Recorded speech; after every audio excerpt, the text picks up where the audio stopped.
Ndipo wana manduwezi nyasi musochina zuwa ruchigumino ribodzi mwedzi wakurume tokutambirai kunhaudza nyasi ndipo pagokubiwa vanhu nokuzvindikitiwa nemapurisa mugore ra2007 pawango wari pamunamato wango wainzi Save Zimbabwe campaign.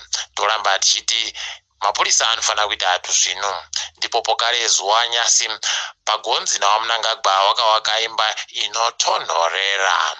Tofunga mapa yeuka mabi yangu titendoke kunhaudza nyasi. Kwai kumudze kwanetsa nowapwere wari kuita zvokuunga goridhe wachitadza kuenda kuchikoro. Kureketa kuno kwai kuuya kwomupfigwa wazhinji wavo wabuda wari kureketa kuti ndokwakonzera kuti waite zvokuunga goridhe kuenda kuchikoro. Izvi zviri kutorwadza mabi angu nokuti imwe mhuri iri kuramba ichindoparara. Kureketa kuno mari yavari kuboyayo kwai wari kubatsira vamwe vabereki vavo kuti watengewo zvokudya pabodzi pano kutenga mbasha. Zvinorwadza izvi mabi angu. Dai wakuru wehurumende wagoita zvino kuti zvareka kuenderera mberi. Kwai eni nhira agoita zvokubuda pamutambo studio 263 makore apfuura ari wimba ijari apa nyasi. Kwai akanga akuwadziwa nana gororo wangu aenda kuomubira. Izvi zvakaitika musi womuvhuro uno. Tinoti azorore murugare.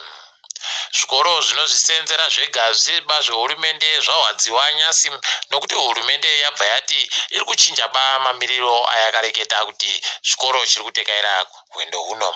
Kwai zvikoro wapwere wedu wangu wagara wari kuenda kuchikoro kubva mumwedzi waNdira. Saka toda kuti koto redu yokutanda ipere musi wokupedzisira womwedzi uno. Hurumende yati hwiba.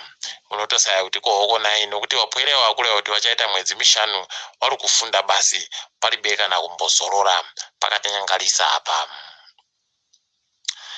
Tiri kuramba tichitenda hurumende yeJapan yatiyo iri kugopa Zimbabwe chibahwe chinoita matani zviuru 20. Toramba tichiwatenda. Wati izvi zvichauya kuburikidza nobazi ropasi rese rinoringana zvechikafu reWorld Food Program.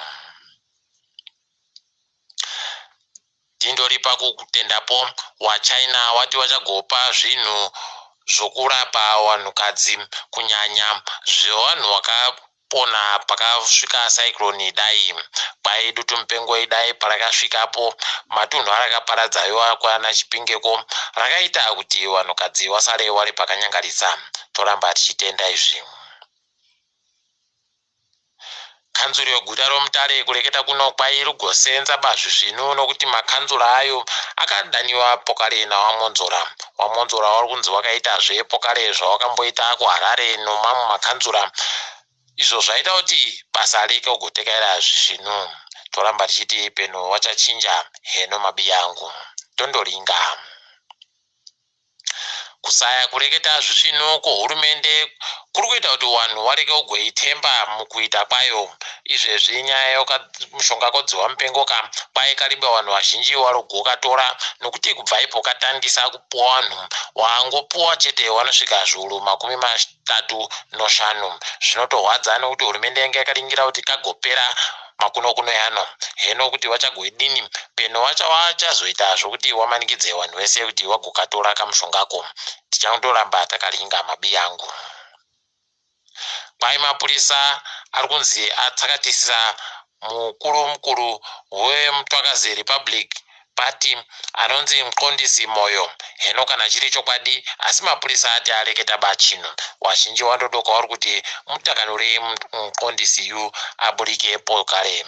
Toramba takandoringa tichimba kuti achaitiwa zvaitaedza mara. Kwai digiri rochiremba rakagopuwa Grace Mugabe paUniversity yoZimbabwe kwai ragoparira Nyagura Mushishi. Kwai Nyagura pari zvino akarambiwa kubuda mujere ari kuramba andorimo nokuda kwenhau iyi. Dai wagofunda kuti wakuruwa vanokuda kana uri kuita zvavanoda bedzi. Asi kana wabva yatokadzionere kushamba kwari ega. Kwaita mubodzi agwarashiwa vamwe vatatu vakakuvadzaiwa zvino apo chitima chinotakura zvinhu choNRZ chaita kubuda munjanji. kwai chabuda munjanji chiri panyazura toramba tichindoti wafawo wazorore murugare tirenge edu dzopasirese. Kwai Tanzania yaita kakundengendeka kadiki kaitika ikweyo apawo Magufuli kwai waitobwisiwa muKenya kuendesiwa kuIndia. Izvi zvinotorwadza hino kana kusiri kureketa kuwari pasi kuti Magufuli wanogona wandopfuura. Hino mabi yangu toramba takandolinga tichimba kuti wachapora wagoona kutungamira nyika yawo.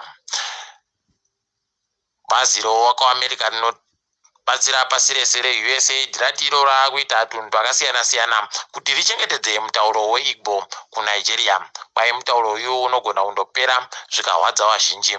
Toramba tichitenda izvi tichiringawo kuti nerimwe regore wachabenukawo kwedu wagoitawo zvibodzizvo nokuti ndiyo zvatakawambira nhaudzi kuti mutauro wedu ureke kugopfa. KuIvory Coast anga ari mutungamiri wehurumende ikweyo kwai apfira kuchipatara chokumaJerimani. Ahmed Bakayoko anga ane makore 56 kwai akagwarashiwa paribe akuziva kuti chii chakamugwarashacho. Kamushonga kuAstraZeneca kudunhu Europe kari kuramba kuseenzesiwa. Wazhinji ikweyo wari kukasika kari kuseenza bazvi zvino. Heno isu takatamirira ino kuti tichagokapuwa chere kana kuti tichandosiyiwa tichindokapuwa. Mabi yangu pakanyangaritsa apa. Kwai kuAustralia watiwo wagoti wanokwira ndege wabhadhare mari pakati nopakati bedzi kudarika yaunga wachibhadhara. Izvi wari kuitira kuti wanhu wako waikweyo wagone kugotekaira wachimaira nzvimbo dzakasiyana-siyana nokuti wachakapfika mazambuko yawo pabodzipo nedzimwe nzira dzokuti wari kubva kunze wakwanise kusvikako. Toramba tichiti dai kwedu wakakopawo. Tiri ipapo togumira pano kwaNyasi. Ndini wenyu Mhanduwe Onhau.